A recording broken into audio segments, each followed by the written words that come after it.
오늘은 이어서 신약 강의를 계속 할 텐데,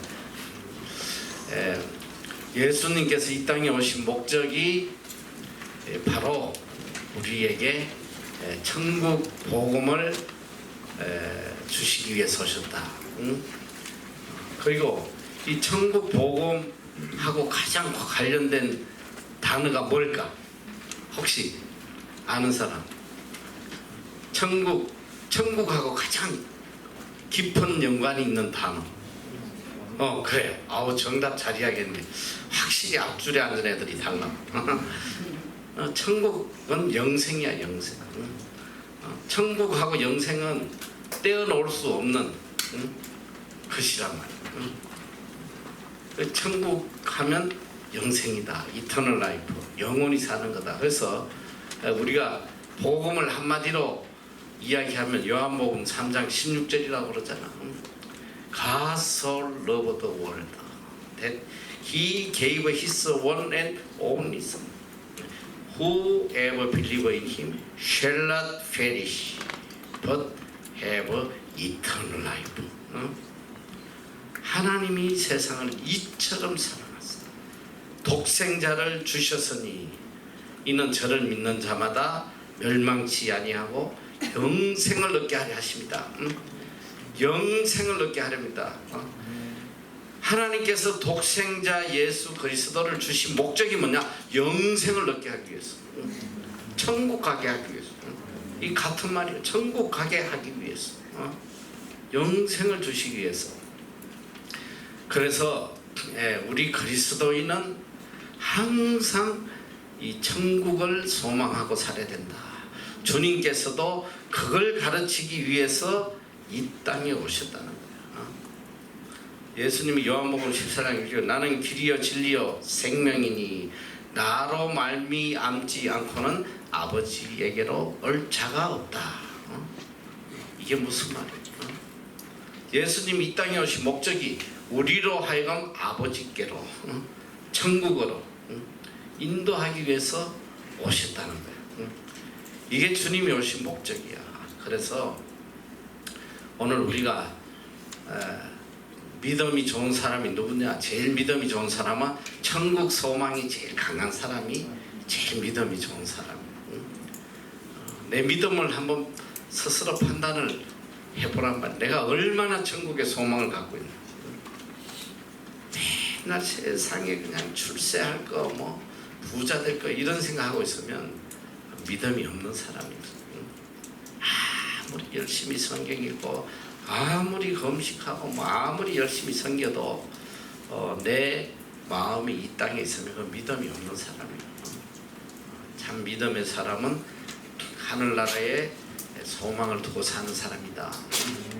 그래서 우리가 이제 예수님께서 이 땅에 오셔서 공생의 1년 동안은 어떤 일을 하셨나? 그리고 오늘은 이제 공생의 2년에는 또 어떤 일을 하셨나?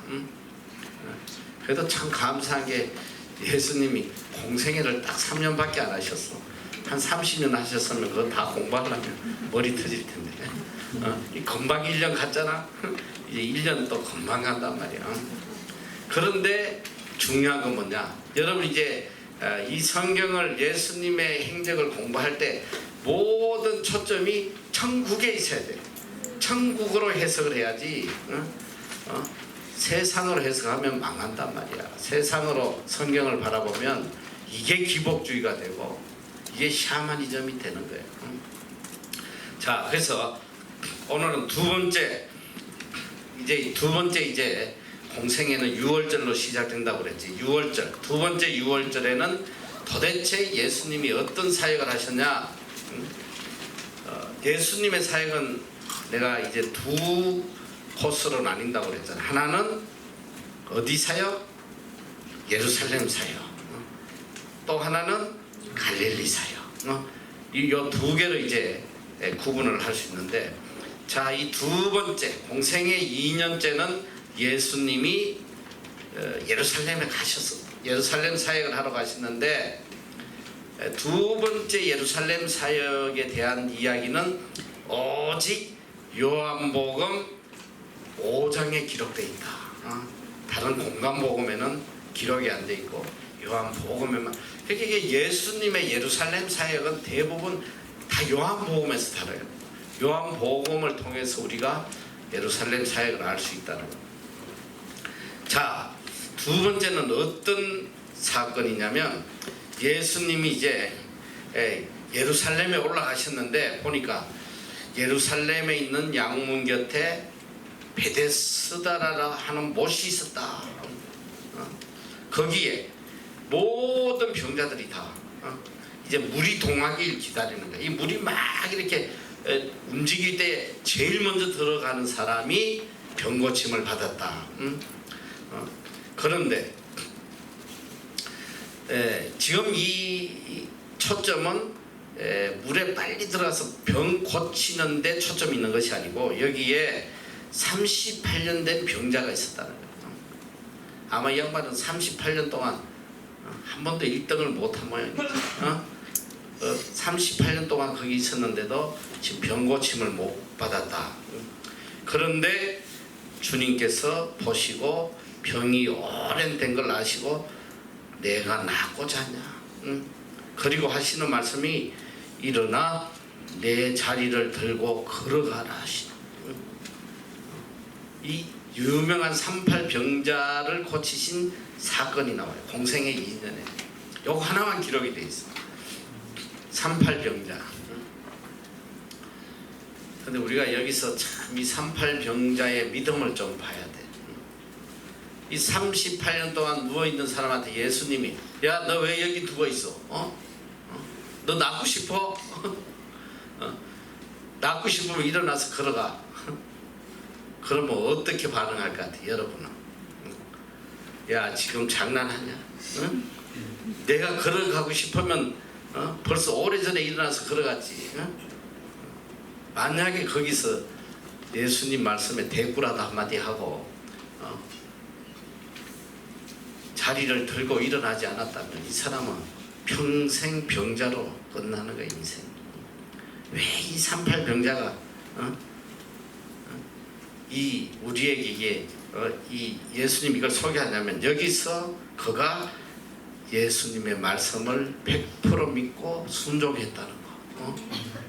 들고 일어나니까 들고 일어났어. 그러니까 치료받는 거야. 그래서 우리도 이 말씀에 절대적으로 순종하는 거. 이게 기적을 낳는 거예요. 기적이 어디서 나오냐? 예수님의 말씀을 의심하지 않고 절대적으로 순종하면 기적이 일어나는 거예요. 이게 절대적 순종이었거든. 내 머리로 따지고 계산하고 이러다 보니까 기적이 일어나지 않아.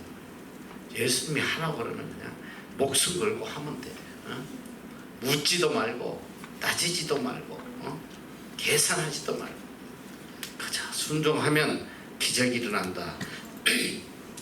그리고 예수님께서 이 예루살렘의 사역은 요것만 기록되어 있고 잠시 머문 뒤에 갈릴리로 내려가셔. 갈릴리로 가셨다가 4개월 만에 다시 예루살렘에 오세요. 다시 예루살렘에 오시는 걸로 기록이 되었어. 근데 이제 공생의 2년에 갈릴리에서는 무엇을 하셨느냐? 보니까 성경에 공생의 2년에 갈릴리에서 제일 먼저 하신 게 예수님이 제자를 세워 12제자를. 자, 우리가 공생의 1년에 예수님께서 풀타임 제자를 몇 명 세웠다? 몇 명? 처음에 5명 따라갔는데 다 도망갔다가 다시 예수님이 갈릴리에 찾아가서 몇 명을 세우셨다? 4명. 그게 누구야? 베드로, 안드레, 야고보, 요한. 이 4명을 이제 풀타임 제자로 삼아서 같이 이동하시는데, 자, 이 12명의 제자를 한꺼번에 세우신 게 아니라 이 소리예요. 갈릴리에 가서 그냥 다 불러 세우신 게 아니고 처음에 공생애 1년에 4명 세우고 두 번째 해에 가서 나머지 8명을 세워요. 공생애 2년에 6월절을 다녀오신 다음에 갈릴리에서 12명의 제자를 다 세우셨다. 그런데 왜 하필 12명이냐? 여기에 또 영적 의미가 있는 거예요. 이거는 구약의 12지파를 이어가는 하나님의 그 영적 이스라엘 탄생을 의미하는 거예요. 그래서 12제자를 세우셨다. 자, 여기 12제자 세운 거에 대해서는 이 공간복음에 다 나와요. 마태에도 나오고 마가에도 나오고 누가복음에도 나오는데 누가복음 6장 12절을 한번 우리가 먼저 읽어보자. 시작.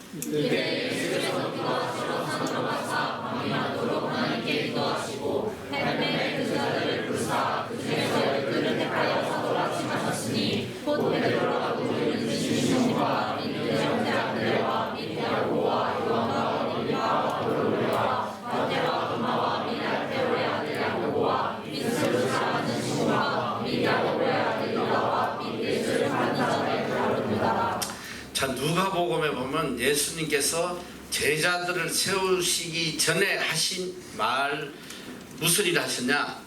철야 기도를 했다는 거예요.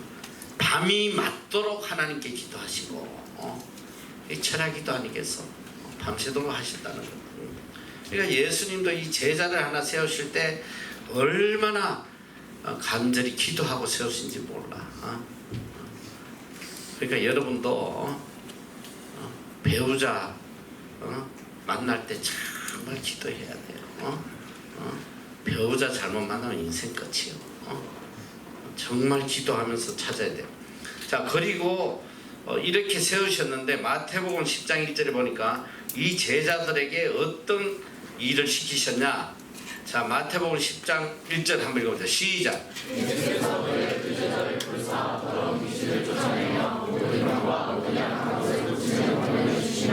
여기까지. 자, 예수님께서 제자를 세우고 제자들에게 어떤 능력을 주시냐면 귀신을 쫓아내고 모든 병, 모든 악한 것을 고치는 권능을 주셨다.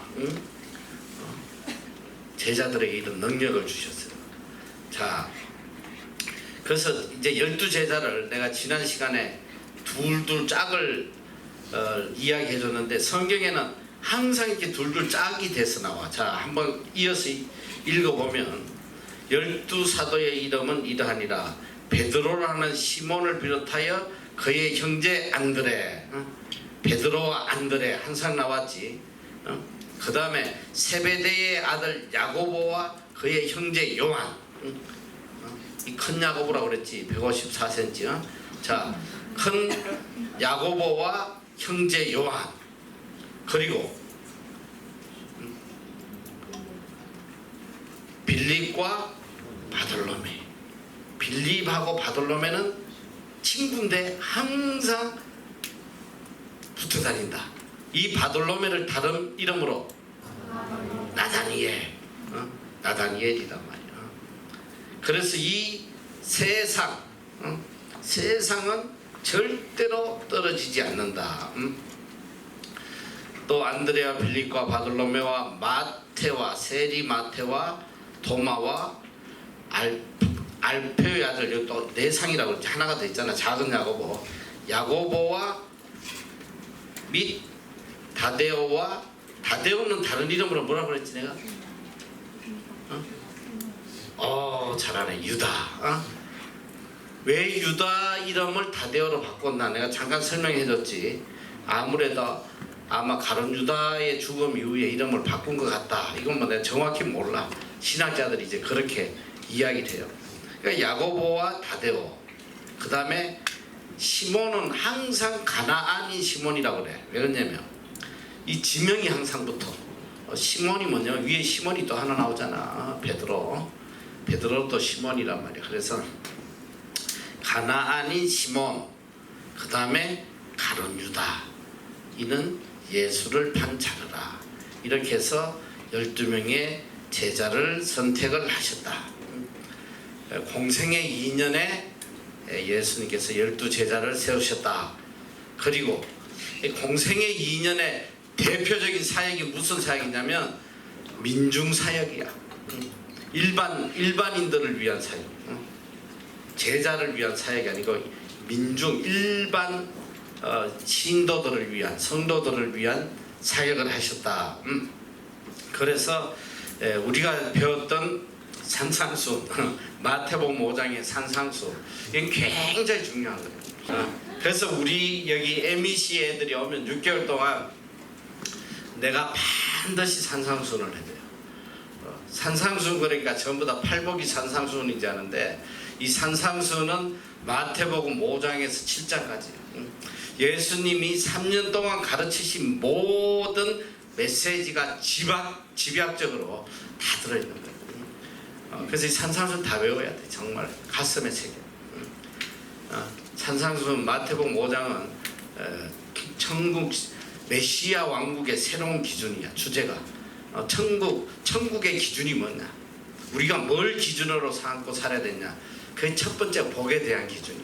예수님 제일 먼저 말씀하시는 이 천국 시민은 무엇을 복이라고 생각하고 살아야 되느냐, 그걸 가르쳐 주시고, 그 다음에 6장은 바로 천국 시민의 새로운 삶에 대해서 우리가 구원받은 자로서 천국 시민으로서 이 땅에 어떤 삶을 살아야 되는지 알려주시고, 이 7장은 천국으로 가는 길을 알려주시고, 좁은 길로 가라, 어떤 삶을 살아야지 천국 가는지 그걸 알려주세요. 그래서 굉장히 중요한 거예요. 산상수는 우리가 거의 산상수만 한 2달 이상 할 거야 아마.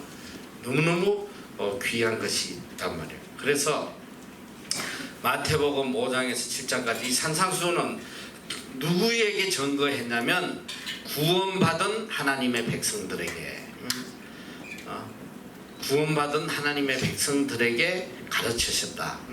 그래서 이 구약의 십계명과 신약의 산상수훈을 바로 척추라고 그래요. 구약의 척추요 신약의 척추다. 그러니까 성경의 가장 핵심을 가르치는 거예요. 그런데 사실은 산상수훈은 구약의 십계명을 다시 풀어 쓰신 거예요.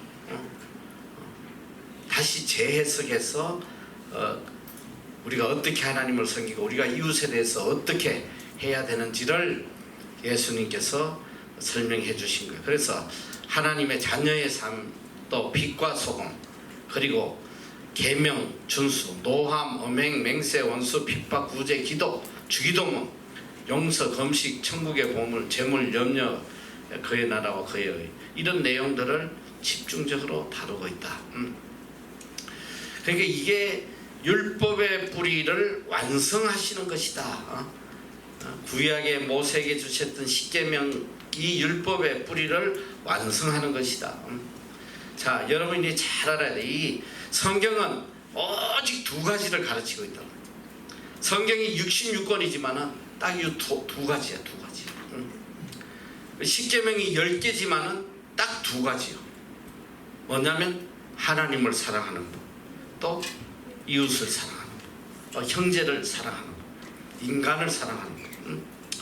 자, 그래서 십계명의 1계명에서 4계명은 우리가 어떻게 하나님을 섬겨야 되는지 그걸 알려주고 있는 거예요. 그리고 5계명에서 10계명은 인간의 관계에서, 뭐 여기는 부모도 들어가고 형제도 들어가고 이웃도 들어가고, 인간의 관계에서 우리가 어떤 삶을 살아야 되는지를 알려주는 것이 십계명인데, 이걸 이제 세부적으로 풀어서 우리에게 가르친 것이 바로 산상수훈이다. 그리고 또 예수님께서는 이 성경 전체를 마태복음 22장 37절 8절에서 딱 요약을 해주시잖아. 그 뭐야? 딱 2가지. Love the Lord your God with all your heart, with all your soul, with all your mind. This is the first and greatest commandment. The second is like it. Love your neighbor as yourself. 이게 율법이라. 이게 온 율법이다. 내 마음을 다하고 뜻을 다하고 목숨을 다해 주 너희 하나님 사랑해. 이것이 제일 크고 첫째 되는 계명이고, 둘째는 내 이웃을 내 몸과 같이 사랑하라. 이것이 선지자의 율법이다. 이것이 성경 전체라는 거죠. 그러니까 성경은 이 두 가지를 가르쳐줘. 그래서 산상수훈은 이 두 가지를 세부적으로 가르치고 있다. 그래서 산상수훈이 굉장히 중요하다. 어떻게 보면 신약의 핵이야. 그래서 척추라고 그래. 신약의 척추다. 꼭 산상수훈은 여러분이 마음에 새겨야 돼요. 자, 그리고 지금 이제 시간이 없으니까 일어난 사건들을 빨리빨리 소개만 하고 넘어갈 텐데, 이 가브나움에서 그 다음에 뭘 하시냐면 백부장의 신하를 고치시고 나인성 과부의 아들을 살리는 내용이 나와. 그런데 이 백부장의 신하를 고치는 것은 이미 우리가 공생의 1년에 나타나. 그런데 공생의 2년에 또 나타나거든. 이게 같은 사건인데도 불구하고 이렇게 나타나는 것은 이 세 제자들이 살면서 그 조금 헷갈려서 시기적으로 해서 그렇게 기록된 게 아닌가 한데, 그래서 우리가 잘 알아야 돼. 성경은 역사를 배우는 게 아니에요. 그 사건 속에 주시는 메시지, 계시를 배우는 거니까 이거는 순서적으로 그걸 따지는 거는 바람직하지 않아요. 자, 그리고 그러니까 이제 공생의 2년 갈릴리 사역에서 하신 일이 뭐냐면, 이제 6월절 때 예루살렘에서 38 병자를 고쳤고, 그 다음에 이게 문제가 뭐냐면 예수님이 이 바리새인들, 사두개인들, 당시 유대인들에게 공격을 받은 가장 큰 것이 뭐냐면, 예수님을 이단으로 정죄한 가장 큰 이유가 뭐냐면 안식일을 지키지 않은 거예요. 안식일을 파괴했다는 거예요. 왜냐면 구약의 안식일에는 절대 어떤 일도 하면 안 돼. 일하면 돌로 쳐 죽여. 그랬는데 예수님이 와서 안식일을 그냥 막 병을 고치는 거야. 병을 막 고치니까 어떻게 안식일날 이런 짓을 하냐. 이래가지고 예수님을 이단으로 정죄하고, 그때부터 이제 죽이려고는 이제 눈을 밝히는 거야. 어떻게 하면 잡아 죽이나 해서 기회를 보고 있는데, 여러분, 내가 이 안식일에 대한 시간이 없어서 여러분이 설명 못하는데, 예수님은 안식일의 주인이라고 그래. 안식일을 완성하신 분이고 안식일의 주인 되시는 분이 예수 그리스도야. 예수님이 안식일의 주인인데 무슨 안식일을 지켜? 그리고 예수님은 율법을 완성하러 오신 분이에요. 율법의 완성자란 말이에요. 예수님은 모든 율법을 다 완성하신 분이기 때문에 이걸 깨닫지 못하니까 이 바리새인들이 이제 예수님을 잡아 죽이려고 기회를 보고 있다. 이게 38 병자든 뭐 이런 많은 환자들을 주일날 고쳐요. 자, 그때부터 이제 이 가는 곳마다 바리새인들, 서기관들이 쫓아다니면서 질문하고 어떻게든 그 올가미에 예수님을 몰으려고 이제 기회를 찾고 있어요. 자, 그리고 그 2년에 또 하신 말씀 중에 바로 우리가 잘 아는 마태복음 11장 28절에 나오는 수고하고 무거운 짐진 자들아 다 내게로 오라. 내가 너희를 쉬게 하리니 나는 마음이 온유하고 겸손하니 나의 멍에를 메고 내게 배우라. 그리면 너희 마음이 쉼을 얻으리니 이는 내 멍에는 쉽고 내 짐은 가벼움이니라. 이 유명한 말을 하셨어요. 이것은 바로 예수님이 가장 기적을 많이 행한, 권능을 베푼 이 마을들, 특히 이 베세다, 이 갈릴리 호수 주변에 있는 마을들이 악을 행하고 회개하지 않을 때에 책망하시던 그런 말씀입니다. 자, 그리고 이 공생의 2년에 아주 중요한 사건이 하나 나오는데, 이게 뭐냐면 바로 옥합을 깨뜨리는 장면이에요. 참 감동적이잖아. 너희 주일학교에서 이 설교 안 들은 사람이 없을 거예요. 자, 여기 보니까 한 여인이 예수님에게 와서 옥합을 가져와서 예수님에게 붓고 울며 눈물로 그 발을 적시고 그 머리카락으로 예수님의 발을 씻었다. 이런 감동적인 내용이 나오는데, 자, 그런데 내가 이 성경을 보면서 정말 이 놀라운 걸 내가 발견을 했어요. 그런데 그러니까 이 마태, 마가, 누가 아니 이 사건이 누가에서는 안 나오는구나. 마태, 마가, 요한복음에 나와. 이 세 번의 옥합을 깨뜨린 사건이 나오는데 이게 다 달라. 같은 사건이 아니야. 자, 첫 번째 사건은 마태복음 26장 6절에서 13절에 나오는 사건이에요. 이것은 베다니 문둥이 시몬의 집에서 자, 마태복음 26장 6절에 13절 보면 베다니 문둥이 시몬의 집에 계실 때에 한 여인이 와서 옥합을 깨뜨리는 사건. 자, 그리고 마가복음 14장 3절 9절은 같은 내용이에요. 이것도 참 베다니 문둥이 시몬에 대한 내용을 같이 기록을 해놨는데, 자, 요한복음 12장 1절에서 8절 보면 이거는 누구 집이냐면, 여기 누구 집이라고 돼 있어? 나사로의 집.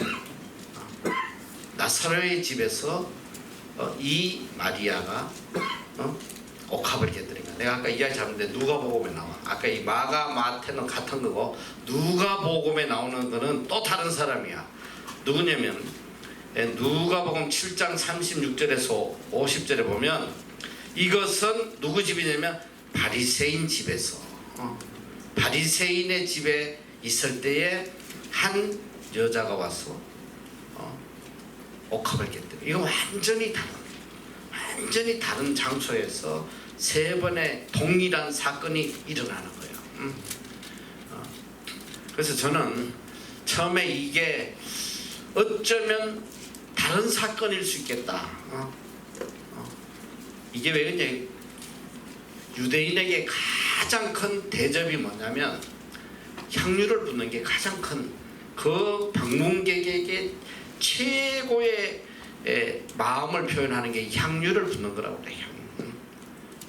그래서 나는 이게 어쩌면 다른 사건일 수 있겠다 해서 나름대로 굉장히 연구를 했는데, 한동안은 내가 어쩌면 이게 이 마리아가 누구냐면 성경학적으로 그 가늠하다 잡힌 여인이라고 이야기들을 해요. 그래서 어쩌면 이렇게 죄인인 여자들이 참 은혜 받고 회개하고 예수님의 사랑을 표현하는 또 다른 여인이 있다라 그런 사건이 아닌가 했는데, 한동안 내가 그렇게 알고 있었는데 요 근래에 성경을 보다 보니까 이게 한 사람 마리아일 수 있겠다. 그걸 알아요. 요한복음 11장 1절 2절에 보면 지금 요한복음 12장에 나사로의 집에서 향유를 붓는 사건이 일어나는데 11장에 이런 내용이 있더라고. 이런 내용. 어떤 내용이냐? 이 마리아는 향유를 주께 붓고 머리털로 주의 발을 씻기던 자요. 그러니까 이미 했던 사람이야. 이미 마리아가 이미 과거에 예수님에게 향유를 붓고 했던 여인인데, 이제 다시 12장에 예수님이 십자가에 돌아가시기 전에 마지막으로 그걸로 방문했을 때에 다시 또 예수님의 장사를 준비하는 그런 행위가 이루어졌다, 이렇게 보는데, 그래서 이 사건은 세 곳에서 다르게 일어났지만 결국은 마리아 한 여인일 수 있겠다. 여러분이 그렇게 참고를 알고 있고, 그러니까 이 마리아에 대해서는 정말 우리가 연구 대상이에요. 정말 연구를 해야 돼. 마리아는 왜 그러냐면, 마리아는 예수님의 제자도 아니지만 십자가에 못 박힐 때까지 마지막으로 따라갔던 여인 중에 하나가 마리아고, 그리고 더 충격적인 건 이제 우리가 끝에 볼 거야. 예수님이 십자가 무덤에서 사흘 만에 부활할 때 예수님의 부활을 제일 먼저 목격하고 제자들에게 알린 사람이 마리아예요. 이 마리아는 아마 그 시대에 가장 그 예수님을 따랐던 많은 무리 중에 가장 믿음이 좋았던 여인이었다. 정말 놀라운 여인이에요. 그런데 이 마리아를 한간에는 아마 이 가늠하다 잡혀서 죽게 됐을 때 예수님이 구해줬던 그 여인일 거다 하는 그런 설이 있어요. 이것도 뭐 성경에 그 여인이다 안 적혀 있으니까 내가 몰라. 그런데 가장 은혜를 많이 받은, 예수님 그걸 비유로 이야기하시오. 적게 받은 탕감받은 자가 더 감사하겠냐? 죄를 많이 탕감받은 사람이 더 감사하겠냐? 이 여인을 빗대서 이 여인은 많이 죄를 탕감받아서 이렇게 더 감사하는 것이다.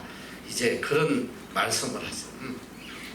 그래서 여러분이 요거는 세 개의 다른 사건이 나타났다. 그걸 알면 돼. 자, 그리고 이제 많은 예수님이 이제 병 고치는 역사 또 하고 있는데, 이제 그때부터 집요하게 누가 쫓아다니냐면 이 서기관과 바리새인들, 그 당시에 최고의 성경학자들, 종교학자들이 예수님이 가르치는 데마다 따라다니면서 질문을 하는 거야.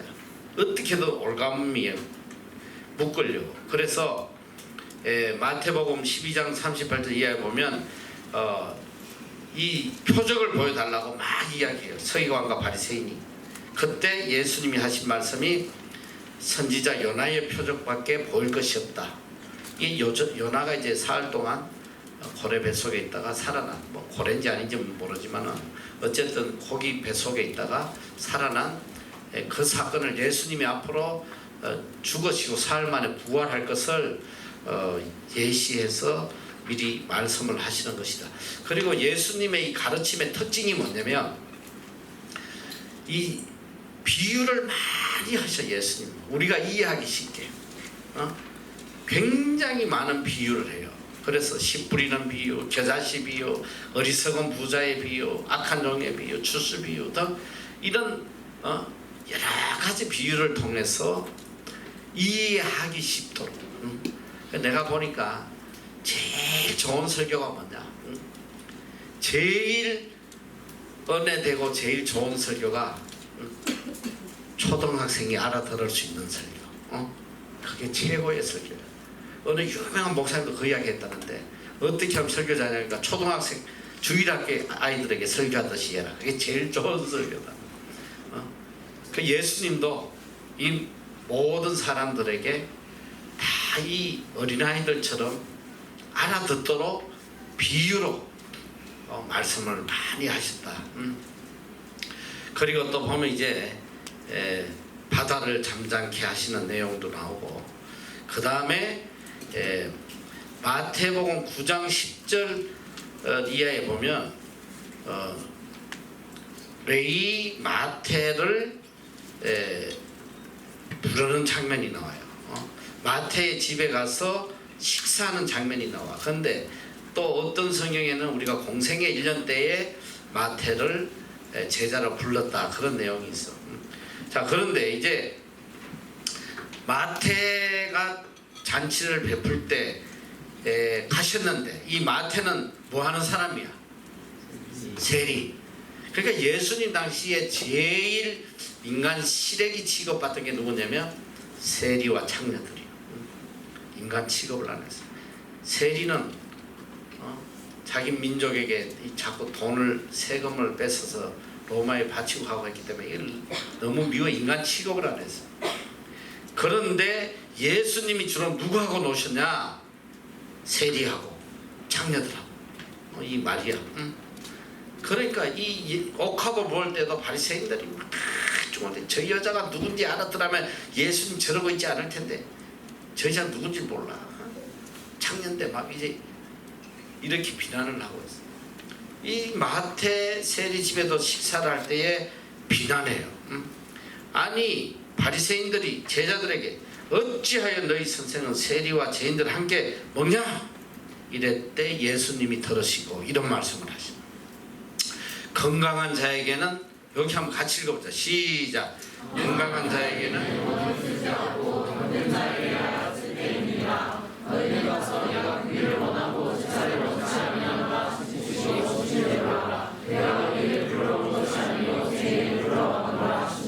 아멘. 이 말씀 때문에 우리가 지금 여기 있는 거야. 이게 얼마나 중요하냐. 만약에 예수님이 야 나는 죄인을 부르러 온 게 아니라 의인을 부르러 왔어 하면 여기 있을 인간이 한 명도 없다 이 소리야. 이게 이 말씀이 우리에게 소망이고 기쁨인 거야. 나는 의인을 부르러 온 게 아니라 너희 죄인을 부르러 왔다. 그러니까 죄인이라고 주님 저는 죄인입니다. 저기 죄인입니다. 용서받지 못하니까 맨날 이러는 거 그거 아름답지 않아. 왜? 그래서 부르러 오신 거야. 그래서 그렇기 때문에 찾아오신 거란 말이야. 그래서 여기도 13절과 너희는 가서 내가 긍휼을 원하고 제사를 원치 아니하노라는 뜻이 무엇인지 배우라. 이건 정말 너무 놀라운 말씀이야. 예수님은 제사를 받으러 오신 게 아니고 긍휼을 베풀기 위해서 오셨다. 이 긍휼, 예수님의 사상이 뭐냐? 바로 이 긍휼이거든. 긍휼은 영어로 compassion이야. compassion. C-O-M-P-A-S-S-I-O-N. C-O-M은 위드라는 뜻이고 passion은 아픔이라는 뜻이라고 그랬지. 우리의 아픔을 함께 하시기 위해서 오셨다. 이게 예수님의 마음이야. 긍휼의 마음. 이 긍휼은 법 위에 있단 말이야. 예수님이 오시기 전에는 율법으로 사람을 정죄했어요. 예수님이 오신 의미가 왜 이렇게 중요하냐? 예수님은 율법의 요구를 충족하신 분이야. 율법이 요구하는 모든 것을 예수님이 이루시고 율법을 완성시켜 버렸어. 그리고 우리로 하여금 율법 위에 살도록, 그게 뭐냐? 은혜 안에 살도록, 은혜로 모든 율법의 정죄함을 다 넘어서는 삶을 사는 거야. 그래서 우리는 율법 아래 있지 않고, 성경이 뭘 가르치냐? 특별히 이 로마서 갈라디아서의 핵심이 뭐야? 우리는 오직 은혜로 구원을 받는다는 거거든. 율법 아래 있지 아니하고. 그래서 오죽하면 바울은 율법 아래 있는 자는 저주받은 자라고. 저주받은 자.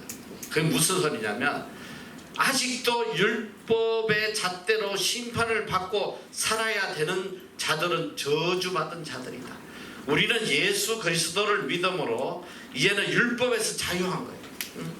더 이상 율법이 우리를 정죄하지 못해. 오직 그리스도의 은혜 안에 살아가는 것이다. 그래서 예수님이 나는 너희에게 긍휼을 베풀기 위해서 오셨다. 긍휼, 법 위에 있는 은혜야. 이건 정말 너무 귀한 거야. 그래서 우리도 삶이 이 율법으로 살면 바리새인이 되는 거예요. 알아? 평생 신앙하면서 율법의 잣대로 맨날 아이고 길 가다 자빠지면 아이고 오늘 내가 율법을 하나 안 지켰더니 자빠졌네, 벌 받았네. 감기만 걸려도 아이고 이것도 벌 받았네. 이 율법의 잣대로 자신을 정죄하면 이게 바리새인이야. 딴 게 아니야. 우리는 이제 율법을 넘어서서 은혜로 살아가는 거야. 은혜로 사는 사람은 율법의 자유, 율법의 자유한다. 그래서 시간이 없으니까 율법과 은혜에 대해서 내가 꼭 해주고 싶은데 시간이 없어. 근데 한 가지만 딱 이야기한 거야. 율법이 그런 나쁘냐? 절대 나쁜 게 아니야.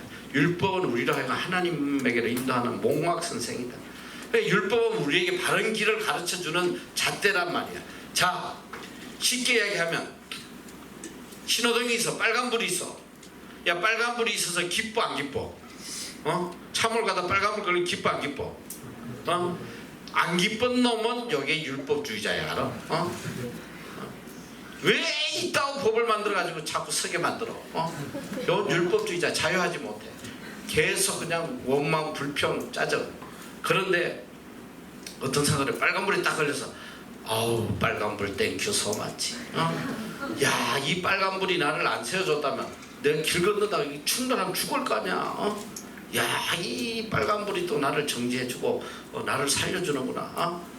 거기서 기뻐하는 자는 자유함을 얻은 사람이에요. 오히려 그게 기뻐. 율법을 지키는 것이 기쁘고 행복하고, 율법을 지키는 게 짐이 되고 짜증이 되고, 요거는 율법 아래에 있는 사람들. 자, 그래서 예수님께서 우리에게 긍휼을 베풀기 위해서 오셨다. 죄인을 부르러 왔다. 그래서 우리가 이 자리에 있단 말이야. 얼마나 감사한지 몰라. 그리고 또 이제 2년 말기에는 혈루증 앓던 여인을 고치는 내용이 나와요. 야, 이 혈루증 고치는 것도 보면 이 여인이 그냥 예수님이 지나간다는 소리를 듣고 그냥 자기의 체면 뭐 다 무시하고 막 사람들 해치고 가가지고 예수님의 그냥 옷자락만 만져도 나을 것 같은 그런 믿음이 있습니다. 그때 예수님께서 아시고 내게 손을 댄 자가 누구냐 이렇게 말씀을 하시죠. 그리고 여자가 숨기지 못할 줄 알고 나와 엎드려서 고해요. 내가 만졌다고. 그때 예수님이 하신 말씀이 놀라운 말씀이에요. 예수께서 이러시되 내 믿음이 너를 구원하였다. 평안히 가라. 예수님에게 나가면 나을 거라는 그런 간절한 믿음, 그 믿음으로 구원받았다는 거야. 여러분, 우리가 이 신앙이 뭔지 알아? 여러분이 정말 이 주님의 기적을 체험하고 은혜를 체험하는 길은 여러분에게 달려있어요. 여러분에게. 내 믿음이 너를 구원했다는 거야. 내 믿음대로 될 것이다. 이거 얼마나 놀라운 말씀이야.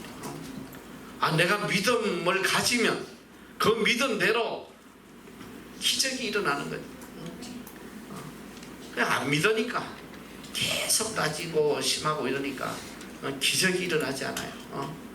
정말 놀라워요. 그러니까 우리는 이 하나님을 믿는 자들에게 주신 이 은혜라는 것은 말로 못하는 게 내가 주님을 믿는 만큼 내 삶에 기적이 일어나니까. 내가 정말 이 뉴질랜드 땅에서 오직 믿음대로 하나님이 베풀어 주신 기적, 이거 정말 상상을 못하는 거예요. 그 믿음대로 다 이루어 주시더라고요.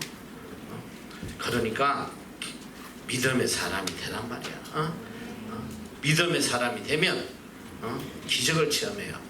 자, 그리고 공생애 2년에 하신 내용들이야. 자, 공생애 3년에는 놀랍게도 예수님이 6월절에 가시죠. 예루살렘에 가시지 않고 집중적으로 제자 훈련을 하시죠. 제자 훈련. 예수님이 이때 왜 그러냐면, 자, 공생애 3년이 끝나면 바로 십자가 사건이 눈앞에 있어. 이 십자가 사건 바로 전해니까 이제 제자들을 훈련시키지 않으면 안 되는 시점이기 때문에 예수님이 공생애 3년에는 집중적으로 제자 훈련을 하신다. 그게 대체로 이제 성경에 보면 이제 두로와 시돈 땅에서 또 데가볼리에서 특별히 변화산, 헬몬산, 그 우리가 했잖아요. 변화산이라고 그러지. 예수님 제자들 데리고 가서 거기서 이제 앞으로 일어날 십자가 사건을 앞에 두고 제자 훈련을 시켰다. 그리고 이제 제자 훈련을 시키시고 가버나움으로 내려와서 사마리아를 통과해서 예루살렘으로 가시죠. 왜 가시냐? 십자가에 죽으시기 위해서 가시는 거예요. 공생애 3년에. 자, 그래서 언제 가시냐면 10월달 초막절을 지키려고 가신다. 초막절. 내가 지난 시간에도 잠깐 이야기했지만 유대인의 3대 절기, 이거는 반드시 지키는 3대 절기가 있다. 그거 기억하는 사람? 새 절기 첫째, 유월절. 둘째, 77절은 무슨 절? 오순절. 또 초막절. 자, 다시 한번 이야기해주면 유월절이야. 이 유월절은 4월이야. 4월.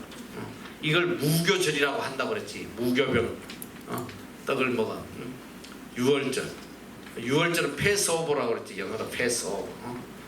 이 어린 양의 피를 문설주에 붙였을 때 죽음의 사자가 넘어가는.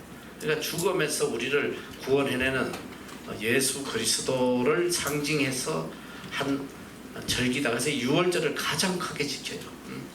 유월절. 그 다음에 유월달에 오순절, 50일 뒤에 일어나는 77절이라고도 한다. 맥추절이라고도 한다. 보리농사가 끝났을 때. 자, 그리고 10월달은 초막절이다. 이건 추수감사절. 그래서 수장절이라고도 하고 장막절이라고도 해요. 장막을 쳐놓고 초막이나 장막이나 뭐 다 같은 말 아니야. 그래서 빈들에서 저기 농지에서 이렇게 초막을 지어놓고 하나님께 감사제를 드리는 것이다.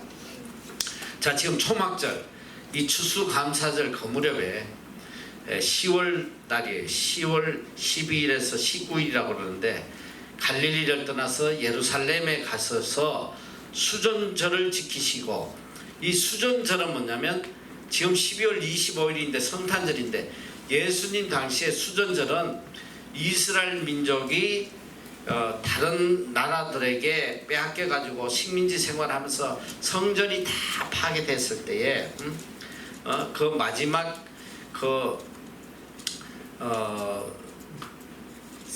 셀류코스 왕조가 그때에 이 아주 성전을 파괴했어.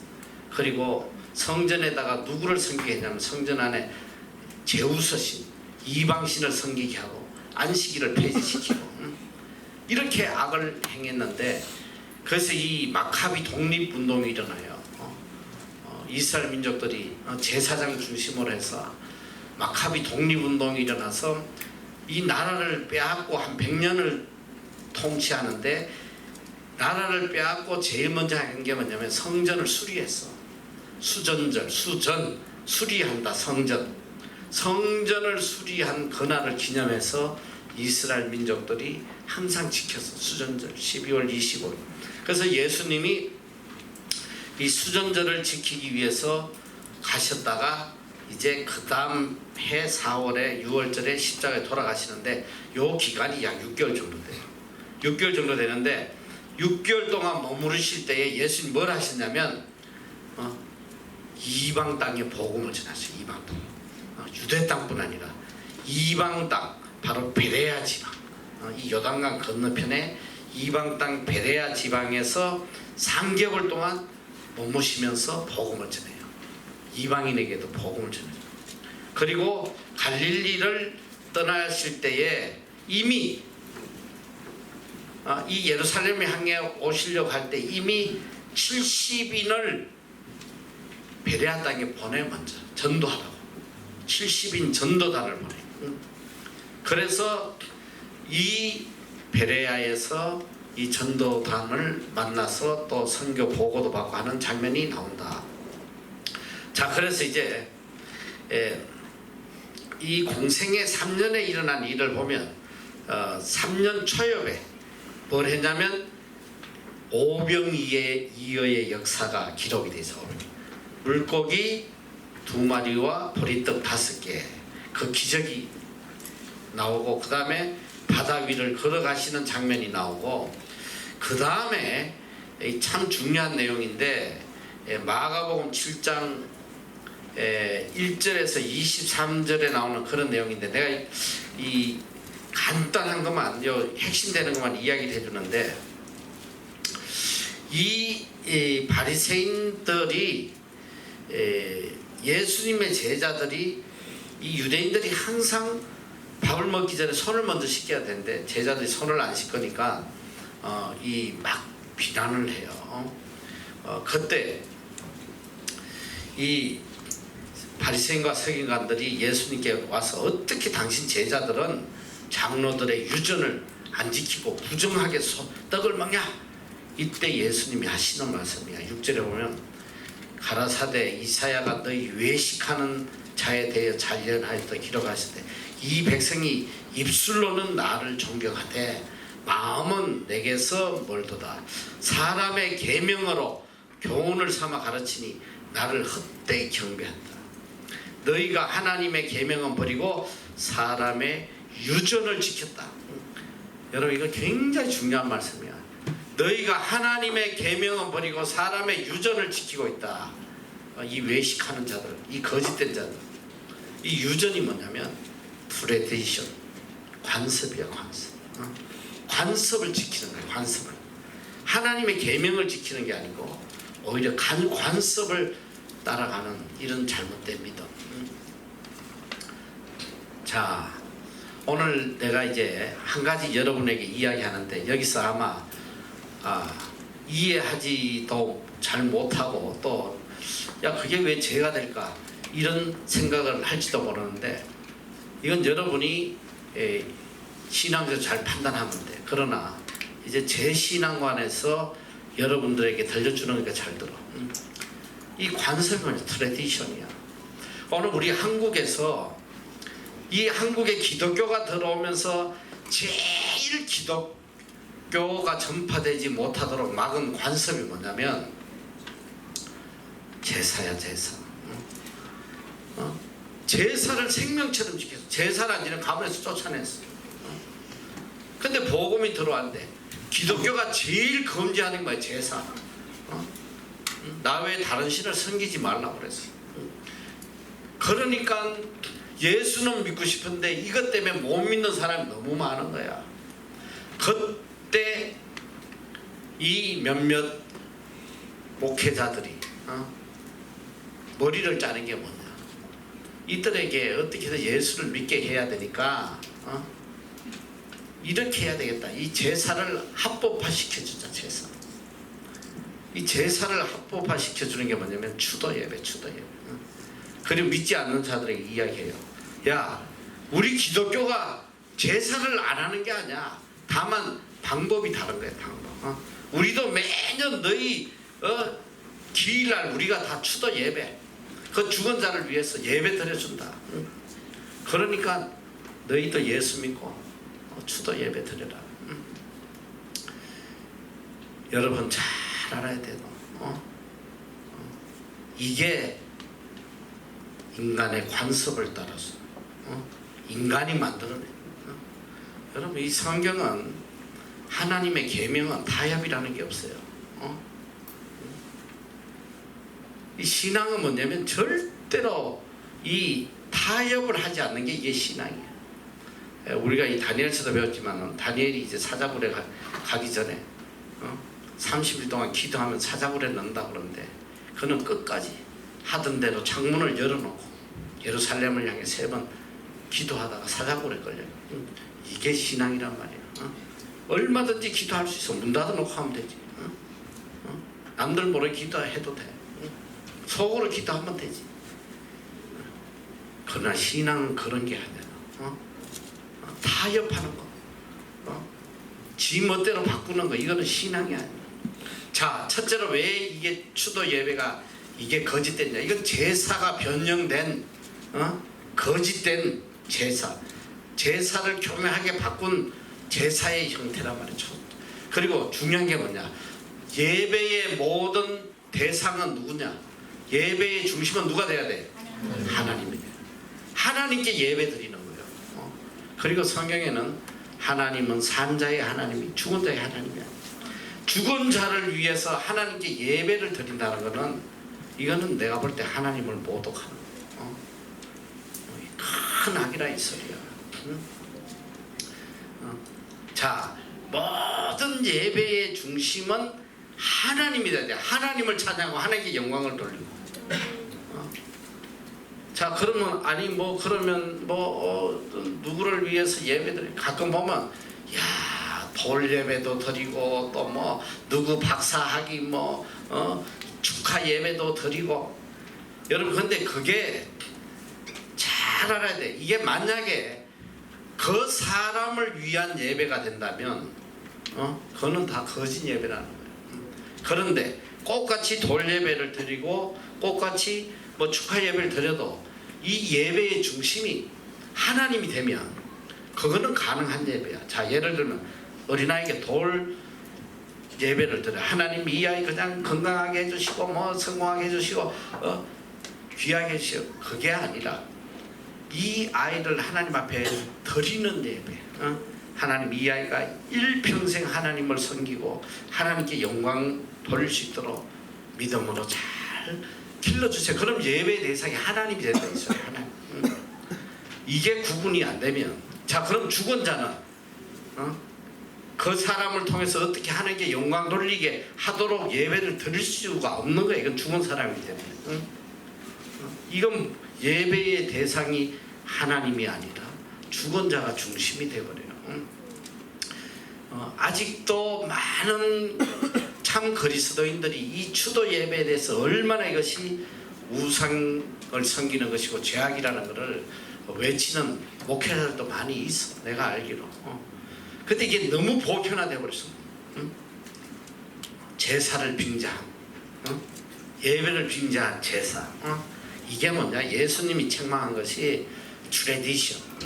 너희가 하나님의 계명은 안 지키고 인간의 관습을 지키는구나. 이건 큰일 나는 거예요.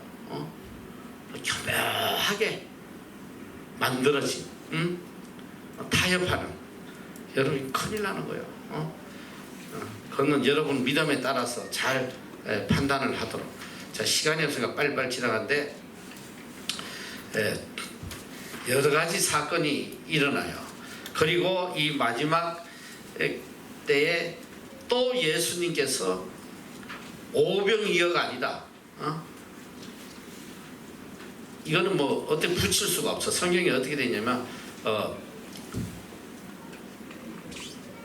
이 생선을 1떡 7개와 생선을 가지고 축사하셨다 그래서 생선이 몇 마리인지 모르겠어. 그래서 5병이어 뭐 7병이어 이렇게 붙이기가 뭐예요. 자, 일단 여기 보니까 생선 2마리가 있었다 이러니까 2마리인지 3마리인지 모르니까 그거는 이름이 없는 것 같아. 근데 또 7,000명을 먹였었다고 저기 나와 있어. 저기 보면 물이 4,000명을 먹였었어. 그런데 남은 게 7강줄이. 처음에는 12강줄이 나왔지. 여기는 4,000명을 먹이고도 7강줄이가 나왔다. 요 역사가 한 번 더 있었다. 자, 그리고 좀 시간이 없으니까 빨리 지나가고 자, 그 다음에 그 변화산 사건이 이때 일어나요. 공생의 사건. 누가복음 9장 28절 이하에 보면 베드로, 요한, 야고보를 데리고 헬몬산에 올라가서 이 변화하시는 그런 내용이 이제 그 일어나니까 그걸 여러분이 좀 보도록 하고. 자, 시간이 없어서 빨리 넘어가고. 자, 그 다음에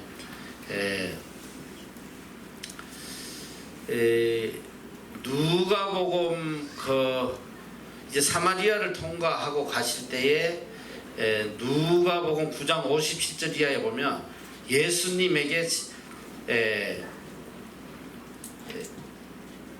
사람들이 와서 예수님을 쫓겠다고 이야기해. 그때 예수님이 여우도 굴 있고 공중에 새도 집이 있으나 인자는 머리 둘 곳이 없다 하시고, 또 다른 사람에게 나를 쫓으라 하시니 그가 가로되 나로 먼저 가서 내 부친을 장사하게 하옵소서. 예수님 뭐라고 그러죠? 가라사대 죽은 자들로 자기의 죽은 자들을 장사하게 하고 너는 가서 하나님의 나라를 전파하라 하시고. 이 굉장한 프라이오리티야. 무엇을 우선으로 할 거냐. 그래서 여기서 그런 말을 해요. 아니, 아버지가 죽었는데 장사도 못하게 하고 따라오라고 하시냐. 근데 이 죽은 자라는 거는, 근데 그 당시에는 이걸 이제 지금 아버지가 죽어서 장사하는 걸 이야기하는 것이 아니고, 아버지가 돌아가시면 내가 그때 장사하고 난 뒤에 와서 주님을 따르겠다. 이런 내용이다 이렇게 이야기를 하고 있더라고요. 이건 뭘 말씀하시냐면 어쨌든 우리가 어떤 일을 하는 데 있어서도 복음 전하는 거 이거보다 우선 될 수는 없다는 거예요. 하나님 나라 전파하고 주님을 따라가는 게 제일 우선되다. 그거는 내가 늘 이야기하는 마가복음 10장 29절에 나오거든. 나와 및 복음을 위하여 집이나 형제나 자매나 어미나 자식이나 전토를 버린 자는, 이게 뭐야? 버리라는 거야. 예수 그리스도와 복음을 위해서는 그 어떤 것도 우선될 수 없다. 성경은 그걸 가르치고 있어. 그게 왜냐? 그 우선순위를 바로 가지고 살면 이 땅에서 100배나 받게 해주신다. 100배. 그리고 내세에 영생을 얻지 못할 자가 없다. 이게 우리가 복받는 길이고 우리가 영생하는 길이기 때문에 주님께서 분명한 프라이어리티를 갖고 살아라 이렇게 말씀하시는 거예요. 자, 그리고 쭉 넘어가서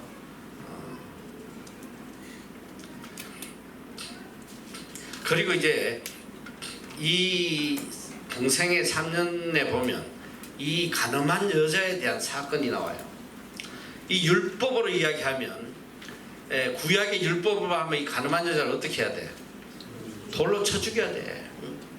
분명히 율법으로 하면 쳐 죽이는 게 선이야. 그런데 예수님께서는 그러니까 이제 이 무리들이 그래. 모세는 율법에 이러한 여자를 돌로 치라 했지 않냐? 자, 그때 예수님께서 이렇게 이야기해요. 너희 중에 죄 없는 자가 먼저 돌로 치라. 그리고 결론적으로 나도 너를 정죄하지 아니하노니 가서 다시는 죄를 범치 말라 하시니. 예수께서 또 일러 가라사대 나는 세상의 빛이니 나를 따르는 자는 어둠에 다니지 아니하고 생명의 빛을 얻으리라. 이게 뭐냐? 예수님은 율법의 완성자라는 거예요. 예수를 믿는 자들은 이미 율법을 다 완성한 사람들이야. 더 이상 율법의 정죄를 받지 않는다는 거예요. 그래서 이게 얼마나 복된 자들이야. 예수 믿는 자들은 더 이상 율법 아래서 고통받을 필요가 없다. 이게 복음이잖아. 그래서 이 로마서 8장 1절 2절 가장 이 구원의 메시지를 전하고 있는 로마서 8장에 8장 1절 2절에 보면 Therefore there is now no condemnation for those who are in Christ Jesus. 이제 예수 그리스도 안에 있는 자에게는 결코 정죄함이 없다는 거예요. 어느 누구도 정죄할 수 없고 정죄받을 이유도 없고 왜냐? Because through Christ Jesus the law of spirit of life set me free from the law of sin and death. 예수 그리스도를 믿는 자들 어떻게 되냐? 예수 그리스도로 인해서 너희가 죄와 사망의 법에서 예수 그리스도의 생명의 성령의 법이 너를 죄와 사망의 법에서 자유케 했다. 이제는 어떤 법도 사망의 법도 죄의 법도 우리를 더 이상 컨트롤할 수가 없는 거예요. 어느 누구도 정죄할 수 없다는 거예요. 이게 복음이란 말이죠. 왜 그러냐? 예수님이 율법을 완성하셨기 때문에 이제 우리는 율법에서 자유하는 자가 됐다. 더 이상 죄책감에 짓눌려서 살아갈 이유가 없다는 거야. 이게 믿음이에요. 평생 예수 믿으면서도 그 죄의식에 사로잡혀가지고 내가 과거에 이런 죄를 지었어 나는 용서받지 못해. 이거는 믿음이 있는 것 같은데 그거는 예수 그리스도의 십자가의 은혜를 부정하는 불신앙이란 말이야. 자유해야 돼. 내가 과거에 어떤 죄인이었을지라도 이제 예수 그리스도를 믿고는 이제 자유하는 자가 돼. 자유합니다. 이 마리아가 왜 위대하냐? 돌로 쳐 죽여야 되는 여잔데 구원의 은혜를 깨닫고 난 뒤에 성경 역사의 가장 위대한 믿음의 여인이 되는 거예요. 이게 중요한 거란 말이지. 자, 그리고 누가복음 11장 1절 5절에 이제 주기도문을 가르치면서 예수님께서 그 예를 드세요. 자, 누가복음 11장 10절, 다 10절부터 한번 읽어보자. 13절까지 시작.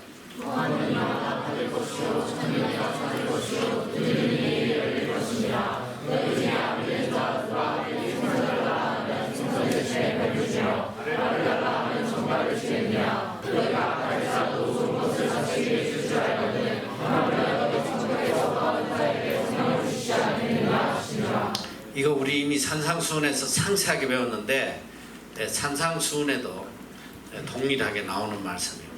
오늘 이 못 듣는 학생들 때문에 내가 다시 한번 이야기하는데, 이 성경 구절이 가장 이 사람들을 미혹하는, 그리고 이 거짓 사도들이 가장 많이 인용하는 구절이야. 구하라 그리하면 주실 것이요, 찾으라 그러면 찾을 것이요, 두드리라 그러면 열릴 것이다. 야, 하나님, 세상에 악한 부모도 자식이 구하면 좋은 거 주는데 어떻게 하늘에서 너희 아버지께서 좋은 것으로 주시지 않냐? 그러니까 구하란 말이야. 안 구하니까 못 얻는 거지. 구해. 예쁜 아내를 구하고, 좋은 차도 구하고, 좋은 직장도 구하고, 심지어 어느 목사님, 세계적인 목사님, 뭐 한국에서 제일 유명한 목사 누구겠어? 그 양반 책에는 그런 내용이 나와. 구해. 구하는데 구체적으로 구해. 자, 내가 남편을 원하면 남편 키 적어 185cm. 누나는 쌍꺼풀이야 안 쌍꺼풀이야? 논 쌍꺼풀. 코 높이 몇 cm? 뭐 구체적으로. 그리고 차도 하나님께 구할 때 차 한 대 주세요 하지 말고 무슨 차종을 원하는지, 에쿠서, 까만색, 몇 cc. 여러분, 이게 얼마나 미혹하나. 성경에 보면 그렇잖아. 마태복음 6장 31절 이하야. 너희가 염려하여 이르기를 무엇을 먹을까 무엇을 마실까 무엇을 입을까 하지 마라. 이는 다 이방인이 구하는 것이다. 너희 천부께서, 너희 아버지께서 이 모든 것이 있어야 할 줄 아시느니라. 그런 거 구하지 말란 말이야. 너희는 먼저 그의 나라와 그의 의를 구하라. 그리하면 이 모든 것을 너희에게 더하시리라. 성경은 세상에 허접한 것들을 구하지 말라고 이야기하고 있어요. 하나님이 알아서 다 채워주시니까 너희가 구할 것은 그의 나라와 그의 의를 구하라는 거거든. 이것도 동일한 말씀이야. 여기 보면 구하라 그리하면 주실 것이요, 너에게 좋은 거 주신다. 뭘 주신다고? 좋은 게 뭐라고 그랬지 성경에? 유일하게 누가복음에 이걸 분명히 밝혀주고 계셔. 너희가 악할지라도 좋은 것을 자식에게 줄 줄 알거든. 하물며 너희 천부께서 구하는 자에게 성령을 주시지 않겠느냐? 좋은 것은 성령이야. 우리 성령을 구해야 된단 말이지. 세상 것 구하게 가르치면 이게 다 거짓 사도라는 거, 여러분이 그걸 잊어버리면 안 돼요. 여기 이제 마지막에 보니까 이 베레아 지역에서 70인 전도단을 보내고 이제 선교 보고를 받으시고 이제 마지막 예루살렘으로 올라가시는 길에 누굴 만났냐? 그 유명한 삭개오 사건이 나와. 삭개오가 누군지 알아? 삭개오의 특징이 뭐야? 몇 센치야? 123cm. 삭개오 직업이 뭐지? 자, 그 삭개오가 이제 키가 작아서 못 보니까 올라가서 그 자기 체면 다 때려치고 올라가서 예수님 한번 보겠다가 올라갔다가 예수님이 그거 보고 삭개오 집에 가서 유하면서 오늘 이 집에 구원이 임했다. 근데 내가 이 삭개오는 재밌는 이야기가 있어서 해주고 가라고 그래. 어느 목사님이 삭개오 설교를 열심히 하는데 그만 잠시 착각을 해가지고 삭개오를 니고데모라고 그랬다는 거 아니야. 니고데모는 키가 작아가지고 이 예수님을 만나는 그 간절함 때문에 뽕나무 위에 올라갔다고 막 이러니까 이제 교인들이 쑥덕쑥덕 할 거 아니야. 그러니까 이 목사님이 생각이, 야, 교인들이 은혜 받나 보다 해가지고 더 열심히 니고데모는 그 뽕나무 위에서 막 예수님을 향해서 막 하는데, 이제 교인들이 그때 막 그냥 얼굴색이 막 이상하게 변하니까 그때 깨달은 거, 아이고 실수했구나.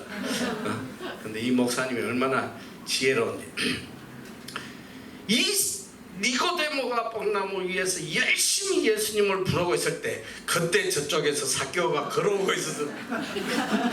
삭개오가 뽕나무 밑에 와서 하는 말이, 야 니고데모 내려와, 거기 내 자리야. 그랬다는 거 아니야. 자, 이제 예수님이 나귀를 타고 예루살렘에 이제 입장을 하셨다. 자, 그래서 예수님이 십자가에 달려 돌아가시기 전에 또 한 번 예루살렘에 올라오셔서 뒤집어 버려요. 너희가 이곳은 기도하는 집이다. 근데 너희가 강도의 굴려를 만들었다. 다시 한번 이 성전을 청결하게 하세요. 여러분이 잘 알아야 돼요. 이 성전이라는 것은, 많은 사람들이 그런 이야기, 교회는 건물이 아니고 성도들의 모임이 교회다. 그건 맞는 말이야. 그러나 이 하나님 앞에 예배 드리는 예배당은 성전이라 거룩한 곳이다. 하나님과 관련된 모든 것은 거룩한 곳이에요. 여러분, 예배당은 거룩한 곳이야. 거기서 함부로 행동하면, 예전에는 구약시대는 이 제사 드리러 갈 때에 조금만 잘못되면, 복장 하나만 잘못돼도 하나님 그냥 쳐 죽였어. 하나님의 법대로 하지 않고 조금만 어길 때는 하나님 죽였어. 그래서 제사장들이 제사를 드리러 갈 때는 항상 몸에 밧줄을 묶고 들어갔어. 방울을 달고. 그러니까 제사를 하다가 하나님 치시면, 죽으면 어느 누구도 그 성전에 들어가지 못해. 그래서 밖에서 잡아 당겨서 그만큼 하나님께서 하나님과 관련된 곳은 거룩하게 여기셨다. 모세가 시내산에 갔을 때도 하나님께서 내가 선 곳은 거룩한 땅이다. 신발을 벗으라. 그래서 오늘날 이 교회를 갖다가 강도의 굴열로 만드는, 내가 제일 요새 충격받는 게 뭐냐면, 교회 예배당에서 세상 가수들 초대해가지고 세상 노래도 불러 제끼고,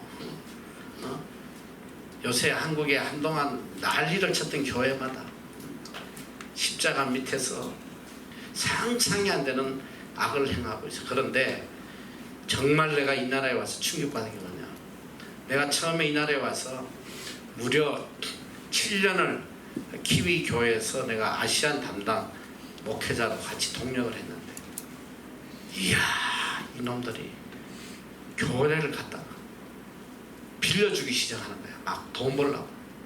그런데 그때 어떤 팀이 아니면 한국에서 유명한 이 그룹이 왔어. 아주 이 악한 영들이 모이는 그룹들 와가지고 하는데, 그날 그 교회에서 그 공연하면서 뭘 하냐, 칵테일 파티를 하는 거야. 춤추면서 칵테일 파티가 입장료를 받고, 이걸 빌려주더라고, 이 교회 목사가. 그래가지고 내가 가서 엄청나게 싸웠어요. 너희 지금 뭐 하는 짓이냐. 너희 하나님의 성전이 거룩한 곳인지 몰라 너? 어떻게 이런 짓을 해? 그랬더니 나한테 그래. 무슨 교회가 뭐 건물이냐 이러면서, 예수님도 예루살렘 성전 돌 위에 돌 하나도 안 남기고 다 무너뜨린다고 그러셨잖아. 그래. 그래서 내가, 야, 성전을 강도의 굴열로 만드니까 무너뜨리신다는 거지. 성전이 성전다고 왜 무너뜨리셔? 그러고 내가 이야기했어. 야, 니네 집에, 너희 안방에 창녀하고 갱들이 밤새도록 술 처먹고 거기서 난장 피우면 너 좋아 안 좋아?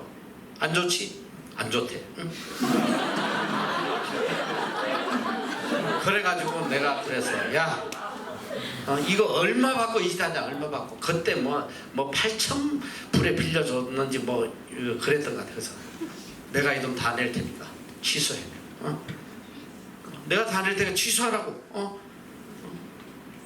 그런데 참 감사하게도 하나님께서 내가 돈도 내기 전에 취소가 되어버렸어. 자동적으로 취소가 돼서 없었어요. 지금 교회들이 이 짓거리를 하고 있는 거예요. 이 예수님이 공생의 그 3년 동안 2번을 성전을 뒤엎어버려. 왜? 성전은 기도하는 곳이고 하나님을 섬기는 곳인데 여기 와서 비둘기 파고 뭐 돈 바꿔주고 이 장사하고 앉아있으니까 채찍으로 다 내리치고 쫓아내시고. 여러분, 하나님과 관련된 것은 다 거룩한 곳이에요. 우리가 예배를 드릴 때도 정말 최고의 거룩한 모습으로 기도를 할 때도 가장 진실된 마음으로 찬양을 부를 때도 이 예배 드리는 곳은 얼마나 거룩한 곳인지 몰라요. 그래서 교회 안에서 함부로 경거망동하면 큰일 난다는 거 이걸 잘 기억하기 바래요. 자, 그리고 이제 예수님이 이제 십자가 달리기 직전에 감람산에서 앞으로 일어날 일들을 생각하며 이 감람산 설교를 해요. 강설이라고 그래요. 강하게 이제 설교를 하시는데 거기에 중요한 가장 예수님이 강하게 이야기하신 게 뭐냐면 말세에 적 그리스도가 나타난다. 이미 우리가 산상수훈 7장에 거짓 그리스도에 대해서 배웠는데 이 말세에 나타나는 거짓 그리스도 이거 조심하라는 거야. 24장 마태복음 24장 11절에 보면 거짓 선지자가 어떻게 일어나? 많이 한두 명 일어나는 게 아니야. 많이 일어난다는 거야. 많이. 그런데 문제는 이 거짓 그리스도 거짓 사도가 자기가 거짓 사도라고 이름 붙이고 나타난 게 아니야. 광명의 천사로 의의 일꾼으로 양의 탈을 쓰고 제일 문제가 뭔지 알아? 정통 교단에서 가장 경건한 목사의 모습으로 이게 누가 이걸 구분하겠냐 이 소리야. 이런 거짓 사도들이 일어나서 사람을 미혹하는 거야. 예수님이 그 구분하는 법을 알려주셨잖아. 어떻게든 내가 열매를 봐라. 열매. 그 열매를 보고 거짓 선지자들 판단해라. 거짓 선지자가 많이 일어나 많은 사람을 미혹하게 하겠으며 어떻게든 미혹해서 망하게 하는 거예요. 이 주님이 이야기한 그런데 또 계속 이야기를 하셔. 그 뒤에 보면 24절에 보면 거짓 그리스도들과 거짓 사도들이 일어나 선지자들이 일어나 큰 표적과 기사를 보여 할 수만 있으면 택하신 자들도 미혹한다. 어떻게든 그냥 표적 기사를 보여가지고 막 죽은 자 살리고 막 해서 미혹시켜서 다 죽이려고 한다. 그런데 열매를 보면 안다는 거야. 그런데 이 멍청한 인간들이 열매를 봐도 몰라요. 그 큰 표적에 다 미혹이 돼가지고 내가 지난번에도 이야기했잖아. 지금 저 성락교회 같은 거 봐. 김기동이 저기 뭐야 또 이재록이 10만 명이 추종하고 지금도 그 교회를 지키고 있어. 다 깜방에 들어가 앉아 있어도 지금 핍박받는다고 그러고 그 열매를 봐도 몰라요. 열매를 보고 알아야 될 거 아니야. 그래서 절대로 미혹되지 마라. 예수님이 마지막 십자가에 달려 돌아가시기 전에 이렇게 강하게 이야기를 하세요. 여러분 마태복음 24장 가서 다 읽어. 이게 너무 길어가지고 내가 지금 다 이야기 못하는데 그리고 그날과 그때는 아무도 모르는 하늘의 천사도 아들도 모르고 오직 아버지만 아신다. 예수님이 이 마지막 날은 어느 누구도 몰라요. 뭐 언제가 그냥 종말이다. 그딴 소리 믿지 마라.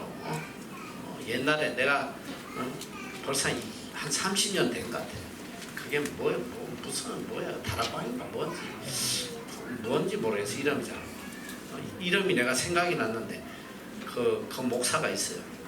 그래가지고 매달 며칠 날 12월 며칠 날 전부 다 휴거한다고 전부 다 글로 올라간 거야. 전 재산 다 팔게 하고 다 목사한테 다 내게 하고 전부 다 그 추운데 도봉산 꼭대기 가서 흰 옷 입고 밤새도록 있다가 다 얼어가지고 내려왔어. 내려왔는데 와서 이제 고소를 한 거야. 이 사기꾼이라고 했는데 경찰이 잡아가지고 조사를 해봤더니 그 당시에 벌써 한 30년 전에 30매덕을 교인들이 집합해가지고 다 줬는데 이 목사가 30매덕을 받아가지고 정기 적금을 넣어놨어. 뭐 3년 뒤에 찾는 거 뭐 천국 갈 놈이 3년 뒤에 왜 정기 적금을 넣나. 이런 사기꾼들이 얼마 전까지 내가 이름 많았는데 근데 지금도 감옥에 나가 지금도 활동하고 있어. 지금도 추종자가 되게 많아요. 이런 멍청한 인간들이 정신 차리란 말이야. 그리고 마태복음 25장에 보면 여러분이 너무나 잘 아는 비유를 이야기하죠. 미련한 이 다섯 처녀, 설기 있는 다섯 처녀, 신랑이 오기를 기다리는데 그 내용은 그거야. 신랑이 오기를 기다리는데 미련한 처녀는 기름을 준비 안 했어. 조금 있는데 그냥 다 타버리고 없어. 그 슬기로운 처녀는 기름을 잔뜩 준비했어. 그리고 불이 꺼지니까 미련한 처녀들이 야, 이 신랑 올 동안 좀 같이 놀아 쓰자 기름. 그러니까 슬기로운 처녀가 안 된다 그래요. 이러면 니도 꺼지고 나도 꺼지고 안 되니까 니는 빨리 가서 기름 사와라. 기름 사러 간 사이에 더 도어 클로즈, 문이 닫혔다. 문이 닫혔는데 와가지고 신랑이 왔는데 아무리 신랑에게 불러 주여 주여 우리에게 열어주소서. 그런데 신랑이 하는 얘기야.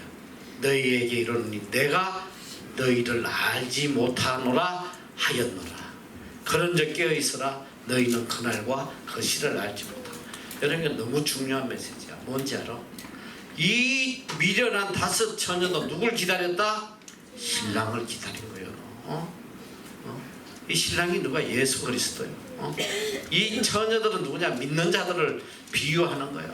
아무리 평생 예수를 기다리고 살아도 기름이 없으니까 주님 내가 너를 알지 못한다. 그 구원의 문에 들어가질 못해요. 이게 뭐야? 이 기름은 바로 믿음을 이야기하는 거야. 믿음을 이야기한단 말이야. 이 기름은 우리의 내면적 상태를 이야기해요. 등은 다 들고 있어. 이건 외형적인 신앙이야. 껍데기만 무늬만 그리스도인이지. 앞만 열심히 교회 나오고 뭐 예수 믿는 거 난리쳐도 그 삶 속에 참 진리가 거하지 아니하고 그 속에 참 믿음이 없으면 이 교인이 아니라 이 소리야. 그래서 참 안타까운 소리지만 이 수많은 교회 나오는 사람 중에 과연 이 구원받을 사람 몇 명이나 될지 Nobody knows요. 아무도 몰라. 그러나 성경은 분명히 이야기하고 있어. 좁은 길을 걸어가는 자, 좁은 문으로 들어가는 자는 very few, 아주 적다. 구원의 문으로 들어가는 사람은 아주 적다. 깊이 생각해야 돼. 천국의 문이 그렇게 넓은 길이 아니야. 누구든지 나 예수 믿어 한다고 다 천국 가는 게 아니더라 이 소리야. 이렇게 신랑을 밤새 기다렸으나 기름이 준비되지 않았을 때 그런 신랑을 만날 수도 없고 들어갈 수도 없었어. 이 가슴에 잘 새기란 말이야. 그리고 예수님께서 마태복음 25장에 이제 계속 하시는 말씀이 선행에 대한 문제예요. 우리 여기 MBC는 귀가 아프도록 선행에 대한 걸 배우지만은 이 선행은 뭐냐면 바로 우리의 영생과 관련된 것이다. 구원과 관련된 것이다. 아니 구원은 오직 예수 믿는 믿음으로 되는 거 아닙니까? 선행하고 무슨 상관이 있어요? 그건 맞는 말이에요. 자, 로마서는 오직 믿음으로 얻게 되고 그 믿음으로 구원받는 거예요. 근데 야고보서는 야 어떻게 믿음 없이 구원받냐? 행함이 없는 믿음 죽은 거야. 그 구원받지 못해. 야고보서는 그걸 강조해요. 근데 그걸 깊이 보면 똑같은 말이야. 똑같은. 자, 내가 만약에 예수를 믿고 그 믿음으로 구원을 받았다. 구원 받았다 뭐야? 내가 본어게 거듭난 거야. 그리스도로 거듭난 사람. 내가 예수 그리스도로 거듭난 참 구원받은 믿음을 가진 사람이라면 내 삶이 바뀐단 말이야. 그 믿음에 따른 열매가 나타나. 열매. 내가 늘 이야기하잖아. 맑은 물에 파란 잉크 넣으면 파란 물 나오게 돼 있어. 내가 예수 그리스도 믿고 그 믿음으로 구원받았으면, 그리스도가 내 안에 들어왔으면 내 삶이 그리스도인의 열매를 맺게 돼 있어. 선행이 나온다 이 소리야. 선행. 그런데 이게 믿노라 하면서도 열매는 맨날 악한 열매만 맺어. 예수 믿기 전에 하던 그 악한 행동, 노름하고 악한 사기치고, 그게 무슨 구원받았냐? 그거는 입으로만 믿는 거지. 절대로 구원받은 믿음이 아니다. 이걸 이야기합니다. 예수님께서도 동일하게 이야기하고 계세요. 지금 25장에 보면, 여러분 시간이 없어서 여기 가서 읽어보고 34절 이하에 쭉 나오는데, 구원받는 의인들과 구원받지 못한 이 악인에 대한 이야기를 해요. 40절과 내가 진실로 너희에게 이르노니 너희가 여기 내 형제 중에 지극히 작은 자 하나에게 한 것이 곧 내게 한 것이다. 그런데 이제 45절 이하에 보면 결론적으로 이렇게 해요. 자, 여기 이 구원받은 사람은 누구냐면, 자, 내가 나그네 됐을 때 영접하고 벗을 때 입히고 병들었을 때 오게 가실 때 돌아보고 줄인 거 보고 목마른 거 보고 뭐 먹이고 이런 선행을 행한 자다.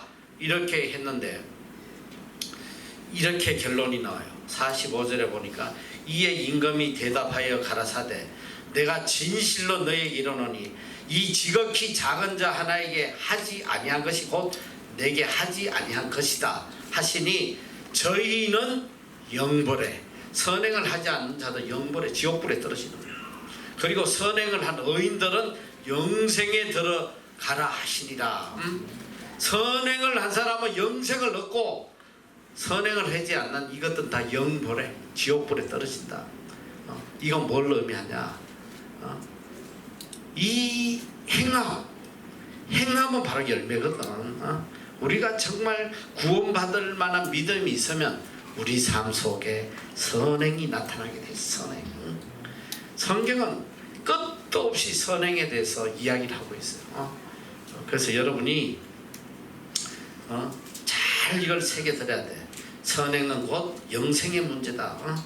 자, 그리고 이제 드디어 이제 예수님께서 십자가에 달려 돌아가신 거예요. 6월절에 이제 제자들을 불러서 떡을 떼어서 축사하시고 이제 저걸 해요.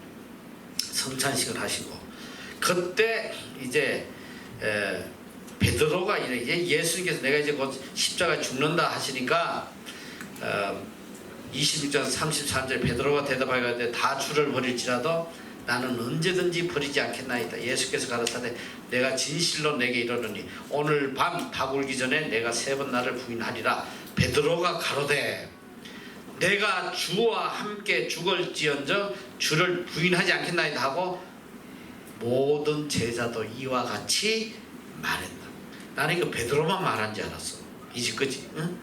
베드로만 야 나는 죽을지언정 주님을 따르겠습니다 이런 줄 알았더니 보니까 모든 제자도 다 요따오 소리 했다 이 소리야. 다. 그런데 이렇게 맹세하고는 한 놈도 남지 않고 다 도망가 버렸어. 이 충격적인 장면이 뭔지 알아? 예수님께서 이제 채찍에 맞고 골고다로 참 그 십자가를 가다 쓰러지고 하실 때에 그 길 가는 구레네 시몬을 대다 강제로 막 십자가를 매게 하고 막 이러고 하는데 예수님이 재판받을 때 예수님에게 침 뱉고 말이지 저주하고, 이 저주를 누가 또 저주했냐면 이 베드로가 또 너 예수 제자냐 막 이러니까 베드로가 74절에 보면 저가 저주하며 맹세하여 가로되 내가 그 사람을 알지 못하느라 하니 닭이 곧 울더라. 베드로가 여기 보니까 저주하여 맹세했다. 난 정말 이 구절을 한글만 읽고는 너무 충격을 받아. 아니 그래도 3년 동안 예수님을 따라 다닌 제자인데, 그 수많은 기적을 본 제자인데 어떻게 예수님을 감히 저주할 수가 있나. 나는 너무 충격받아요. 빨리 영어 성경을 찾아본 거 아니야. 그런데 다행히 저주를 하긴 했는데 예수님한테 한 게 아니라 지한테 저주했어. curse himself. 자신한테 한 거야. 그러니까 여기 한국말로 하면 이런 거야. 야, 내 말이 거짓말이면 내가 벼락을 맞아 죽겠다. 이게 자기 저주하는 거 아니야. 이제 그런 식이야. 소위 말해서 내가 예수 제자면 나 벼락 맞아 죽어. 이런 식이야. 그럼 조금 다행이야. 지를 저주하면서 아니라고 부인해가지고. 그리고 제일 마음 아픈 게 뭐냐. 그 많은 무리들, 지난 3년 동안 예수님에게 병고침을 받은 무리가 몇 명이고 죽은 자가 얼마나 살았나, 떡어도 먹은 놈이 얼마나 많고, 그 많은 무리이지만 어느 한 놈도 예수님이 이렇게 채찍에 맞고 이렇게 죄인으로 끌려갈 때에 변호한 인간이 없었다는 거. 한 명도. 제자들까지도 다 도망가 버려. 이 슬픈 소리 아니야. 이게 얼마나 슬픈 소리야. 내가 인간적인 이야기지만 참 이 은혜를 모르는 인간이 세상에 너무 많거든. 나도 사실 많은 은혜를 베풀어주고 거기에 대한 응답이 없고 잊어버릴 때 마음이 굉장히 속이 상할 때 있었는데, 내가 항상 위로받는 말씀이야. 아니 예수님도 다 도망갔는데 뭐 나 같은 인간한테 뭐 은혜 안 갚는다고. 그냥 그러고 내가 감사하고 넘어가지만 이게 인간의 모습이야. 그 많은 무리들 중에 한 명도 예수님을 변호한 인간이 없었다. 오히려 같이 침뱉고 막 욕하고 막 죽이라고 하는. 그래서 우리 여기 MEC에게 가르치는 모토가 있어. 너희들 신앙인이 되기 전에 먼저 인간이 되라는 거야. 인간부터 되라. 인간도 안 되는 게 무슨 신앙이냐. 인간도 안 되는 게 신앙이라고 뭐 주워 듣고 나면 교만만 해져가지고 남이나 정죄하고 하는 거지. 인간이 먼저 되라는 거야. 참 슬픈 소리 아니야. 예수님이 문둥병자 10명을 고쳐줬더니 다 도망가고, 한 놈 빼고 다 도망갔어. 한 사람이 돌아왔어. 한 사람 와서 예수님에게 감사의 인사를 드릴 때 예수님이 하시는 말씀이 뭔지 알아? Where is the nine? 물론 영어로 안 하셨겠지만 Where is the nine? 그냥 9이 아니라 더가 붙었어. 그 9명, 그 병고침 받은 9놈은 어디 갔냐. 예수님도 섭섭하신 거지. 아니 이 문둥병, 생명보다도 더 중요한 그 문둥병을 고쳐줬는데 인생이 바뀌었는데 어떻게 인사도 안 하고 다 어디 갔어? 사마리아인 하나가 왔더라. 사마리아인이 누구야? 버림받은 민족, 하나님을 알지도 못해. 그런데 나머지 9명 뭐냐? 유대인이야. 평생 하나님 섬기던 문둥병자예요.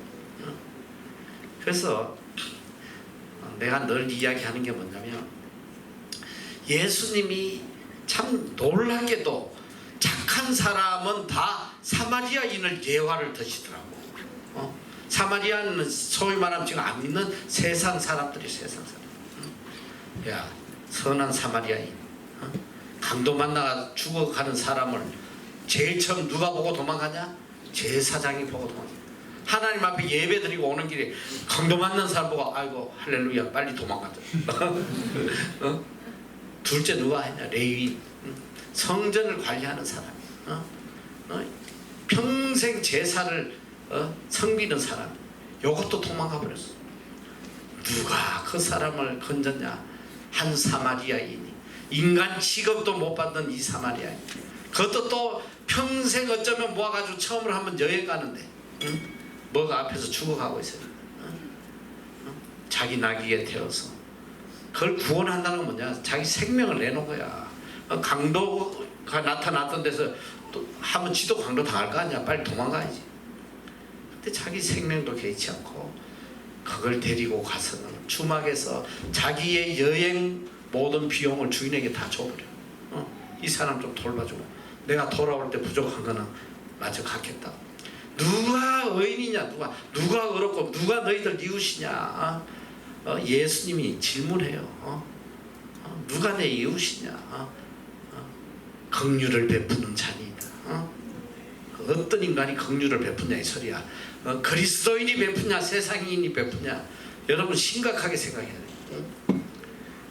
가장 예배를 잘 드리려고 예배에 대한 사모한 사람이 누구야? 사마리아 여인이야. 하나님을 몰랐던 사마리아 여인이 오히려 어떻게 하면 하나님께 예배 좀 바로 드릴 제일 복음을 잘 받아들여. 지금 오늘날 이 그리스도인의 소위 기독교인의 도덕적 수준이 너 세상 사람 따라가지 못해. 이 여행 사는 사람들 뭐라고 그러는지 알아?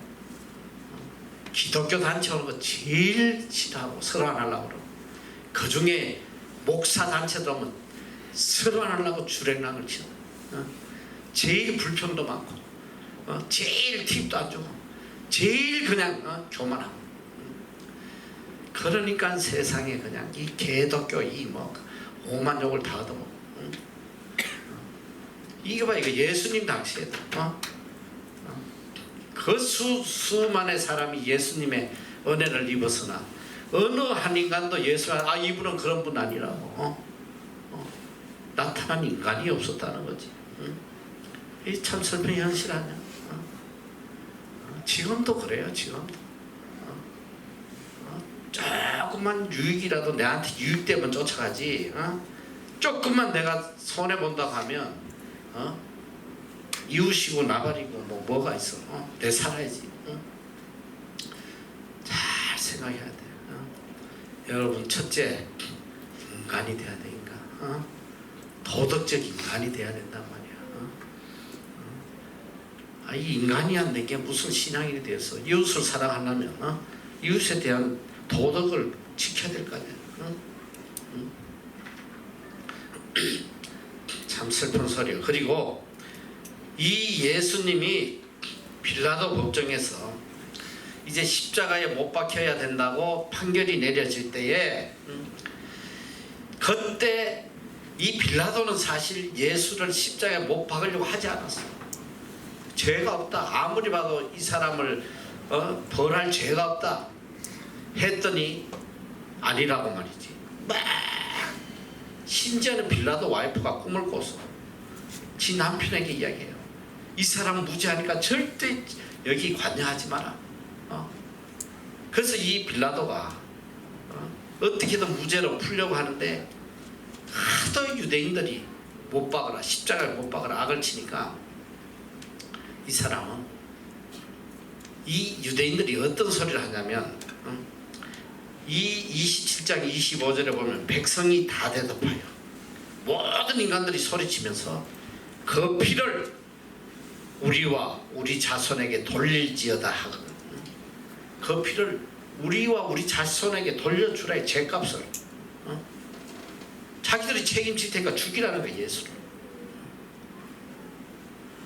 저는 이 대목 한마디가 인류 역사를 바꿔놓은 거예요. 유대인이 600만 명이 깨서 실에서 죽었단 말이지. 너희들 600만이면 어느 정도인지 상상이나 되겠어. 이 뉴질랜드 다이베 500만도 안 돼요. 600만 명 유대인의 피를 말해 씨앗을 다 뿌리째 다 죽여. 유대인이란 다 죽여. 그 사람들도 평생 하나님 섬긴 사람인데 왜 이런 인류 역사의 가장 처절한 일을 당했냐. 나는 그 답을 여기에서 찾고 있어. 자기들이 그러잖아요. 그 피를 우리와 우리 자신에게 자손에게 돌려라. 참 안타까운 일이잖아. 일평생 하나님 섬긴다고 하면서 하나님을 죽인 거야. 우리가 이 진리에 대해서 바로 깨닫지 못하면 평생 예수 믿는다고 하면서 하나님을 대적하는 그런 삶을 살게 된단 말이지. 자, 그리고 예수님께서 드디어 십자가에 달려 돌아가시고 이제 십자가에 달려 돌아가실 때에 마지막까지 쫓아간 사람들이 있어요. 성경 그걸 기록하고 있어요. 55절에 보면 예수를 섬기며 갈릴리에서부터 쫓아온 많은 여자가 거기 있었다. 여러분, 여자들을 존경해야 되노. 형제들 정신 똑바로 차려. 마지막 십자가까지 쫓아간 사람들은 다 여자예요. 여자. 많은 여자들이 마지막까지 쫓아갔는데 그 중에 대표적인 사람이 막달라 마리아, 그리고 야고보와 요셉의 어머니 마리아, 또 세베대의 아들들의 어머니도 있었다. 그리고 이제 예수님을 무덤에 넣고 돌로 막아 놓았을 때까지 그 무덤을 지켰던 여자가 누구냐면 61절에 보면 막달라 마리아와 다른 마리아가 무덤을 향하여 앉았다. 마지막 무덤까지 쫓아간 사람이 두 마리아야. 그래서 앞으로 영어 이름을 마리아라고 하란 말이야. 이 마리아 얼마나 좋아.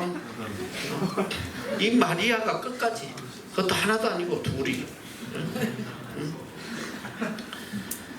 자, 그리고 또 놀라운 거 뭐냐, 요한복음 20장 1절에 보면 안식 후 첫날 이른 아침 아직 어두울 때에 막달라 마리아가 무덤에 와서 돌이 무덤에서 옮겨간 것을 보고 시몬 베드로와 예수의 사랑하시던 그 다른 제자에게 달려가서 말하되, 예수님의 부활을 제일 먼저 발견한 사람이 막달라 마리아, 그리고 제자들에게 알려준 사람도 막달라 마리아였다. 이 막달라 마리아는 정말로 위대한 사람이야. 끝까지 예수님을 쫓아간 믿음의 사람이란 말이야. 자, 그리고 이제 결론적으로 이야기하면, 자, 예수님께서 제자들에게 이제 부활하신 후에 나타나셔가지고 마지막으로 부탁한 말씀이 있어요. 마태복음 28장 19절 20절이야. 우리에게 주신 라스트 커미션이야. Therefore go and make disciples of all nations, baptizing them in the name of the Father and of the Son and of the Holy Spirit. 그리고 teaching them everything I have commanded you. Surely I am with you always. 이게 뭐야? 예수께 마지막으로 가르친 게 가서 모든 족속으로 제자를 삼으라. 이게 우리의 사명이야, 사명. 정말 우리가 그리스도인이라면 삶의 목적이 이 복음 전가하는 게 사명이 돼야 돼. 이게 복음 전가하는 거야. 교회 크게 세우고 이게 중요한 게 아니야. 한 영혼이라도 제대로 구원하는, 이 복음 전하는, 이게 주님이 우리에게 주신 사명이야. 그리고 뭐야? 너희에게 분부한 모든 것을 가르쳐 지키게 해라. 가르쳐야 돼. 이 말씀을 가르쳐, 천국 복음을 가르쳐야 돼. 이걸 위해서 우리가 이 땅에 존재하는 거란 말이야. 그리고 주님이 약속하시잖아요. Surely I am with you always to the very end of age. 이 세상 끝날까지 내가 너희와 항상 함께 있을 것이다. 항상 함께 동행하겠다는 주님의 약속의 말씀. 우리에게 주신 마지막 공부고, 그리고 이제 우리가 다음에 사도행전 할 텐데, 또 예수님께서 이 부활하신 후에 40일 동안 이 땅에 계시면서 뭘 하셨냐? 사도행전 1장 3절에 해 받으신 후에 또 저희에게 확실하게 많은 증거로 친히 사심을 나타내사 40일 동안 저희에게 보이시며 하나님 나라의 일을 말씀하셨다. 부활 후에도 역시 천국을 가르치시고 성천하셨다는, 그리고 또 한 번 우리에게 다시 한번 말씀을 하세요. 사도행전 1장 8절 아니야? 다 같이 한번 보자. 시작.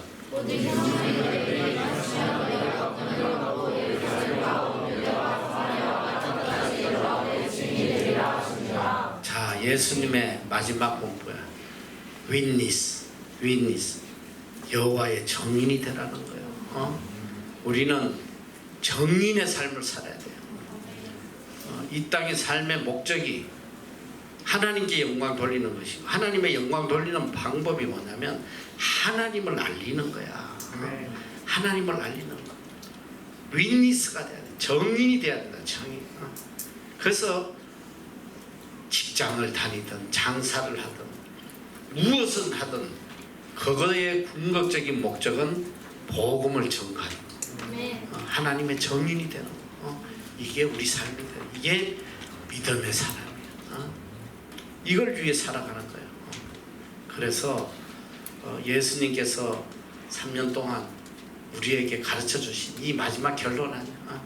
천국 복음 전하고 살아라. 이걸 가슴에 새기고 나아가는 여러분 되시기를 축원합니다. 기도하겠습니다.